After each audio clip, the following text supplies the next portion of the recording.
पंजाब में एक नया शोर उठ रहा था भारत से पंजाब को तोड़ने के लिए और सिखों को बदनाम करने के लिए, जिसका नाम था खालिस्तान। खालिस्तान। अगर इस केस को ओपनिंग से जानना है तो आपको जानना होगा जो नाम पंजाब को तोड़ने के लिए और सिखों के मन में जहर घोलने के लिए काफ़ी था, करनेल सिंह भिंडरवाले। जो भिंडरवाले का केस तो इंटरेस्टिंग था, लेकिन उससे भी जो दूसरा आदमी है जगजीत सिंह चौहान। वो टाइम था 1979 का, जब जगजीत सिंह चौहान भारत से ब्रिटेन में पहुंचते हैं और वहां पर अपने मूल के यानी सिखों को इकट्ठा करके वो खालिस्तानी माइंडसेट देने लगते हैं कि मतलब ऐसा ऐसा करो। और नेक्स्ट ईयर 1980 में आनंदपुर साहिब में जाकर नेशनल काउंसिल ऑफ खालिस्तान को इस्टेब्लिश करते हैं, खुद की करेंसी, पासपोर्ट और यहाँ तक कि झंडे तक को बना दिया, क्योंकि ये भारत से पंजाब को अलग करके पंजाब को एक स्टेट मतलब एक अलग कंट्री के रूप में बनाना चाहते थे। इतना सब करने के बाद जगजीत सिंह चौहान जाते हैं विदेश में, और विदेशों में वो जा करके खालिस्तान की आवाज़ को ऊपर उठाते हैं, यानी इंटरनेशनल लेवल तक पहुंचाने का काम करना शुरू कर देते हैं। और जो सिख एमिग्रेंट थे विदेशों में, वो इनकी नीति को और इनकी माइंडसेट को सपोर्ट करने लगे, क्योंकि वो खुद भी इंडिया से भागकर बाहर जा चुके थे, इसलिए वो इंडिया को टूटते हुए देखना चाहते थे, जैसे आज कनाडा में बैठे कुछ लोग इंडिया को तोड़ने की कोशिश कर रहे हैं। इधर 1982 के टाइम पर भिंडरवाला भी अमृतसर के गोल्डन टेम्पल यानी कि सिख समुदाय के सबसे मेन जगह पर जाकर अपना ठिकाना जमाने लगे और बैठने लगे, और वहीं से लोगों के माइंड को बदलने लगे और खालिस्तान को बढ़ावा देने की सोच को बढ़ावा देने लगे।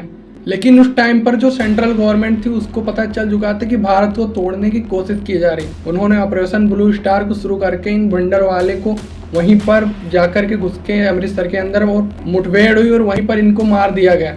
इसके पीछे भी सिर्फ सिखों को तोड़ने से और भारत को पंजाब से अलग करने की साजिश थी, इसीलिए इंदिरा गांधी को मारने के लिए दो सिखों को चुना गया था। उधर 1989 में जगजीत सिंह चौहान को भी भारत में दोबारा आने की यानी कि कुछ टाइम के लिए उसको भारत में बैन कर दिया गया था, और फिर उसे भारत में आने के लिए उसको जब परमिशन मिलती है तो वो भारत में आता है, तो सीधे वह जा और इसके बाद वो हेडलाइन में फिर से आने लगता है, जिससे वो इंटरनेशनल लेवल पर भी खालिस्तान के सपोर्टर को जिंदा रख पाए। पंजाब को भारत से तोड़ने की कोशिश इसलिए की जा रही थी क्योंकि 1947 में भारत और पाकिस्तान के बंटवारे में सबसे ज़्यादा दुख और सबसे कम्बरसम सिचुएशन का भी सामना इन लोगों ने ही किया था। पंजाब को भारत से अलग करने के लिए यहाँ तक की साजिश की गई कि 1973 में आनंदपुर साहिब प्रस्ताव लेकर आया गया।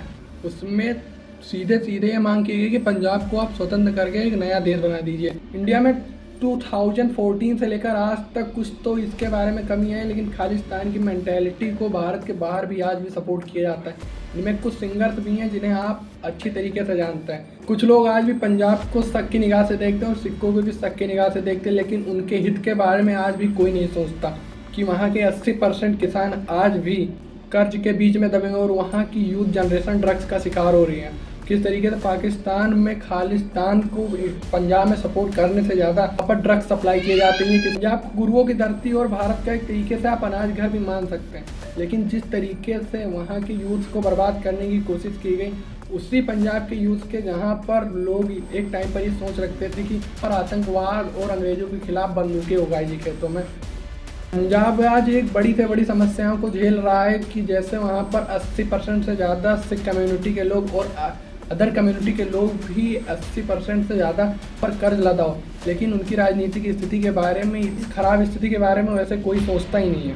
बेरोजगारी दर किसी को दिखाई नहीं देती। जहाँ पर बीजेपी की सरकार हरियाणा में और कहती कि हमने रोजगार दिया, वहाँ पर सबसे ही ज़्यादा बेरोजगारी दिखाई देती है और सबसे ज़्यादा निम्न क्लास की जिसे कहते हैं कि प्रति व्यक्ति है वहीं की है। पंजाब इसलिए भी बदनाम होता है कि वहाँ पर सबसे ज़्यादा ड्रग्स सप्लाई की जाती है, यानी वहाँ के हर एक तीसरे युवक को पंजाब में ड्रग्स ने जकड़ रखा है। लेकिन वहाँ के यूथ को टारगेट करके उनको खालिस्तानी बनाया जाता है कि वो आई लव इंडिया की जगह पर आई लव खालिस्तान और खालिस्तान के झंडे लहराते रहते हैं। इंटरनेशनल लेवल पर भी उनको सपोर्ट करते रहते हैं, इनके पीछे सिंगर्स भी रहते हैं। पंजाब का फ्यूचर दो रूट्स पर खड़ा है, एक उसके कर्ज का और दूसरा ड्रग्स की सप्लाई पर। वहाँ की एजुकेशन रेट और वहाँ की अगर अनएम्प्लॉयमेंट को ख़त्म किया जाए तो वहाँ पर ये सब चीज़ें सिर्फ और सिर्फ एक हिस्ट्री बनकर रह जाएंगी। ये जो सारे टाइट नियम होते हैं वो सिर्फ इनके बॉडीज़ को पकड़ती है, ना कि उनके माइंड्स को।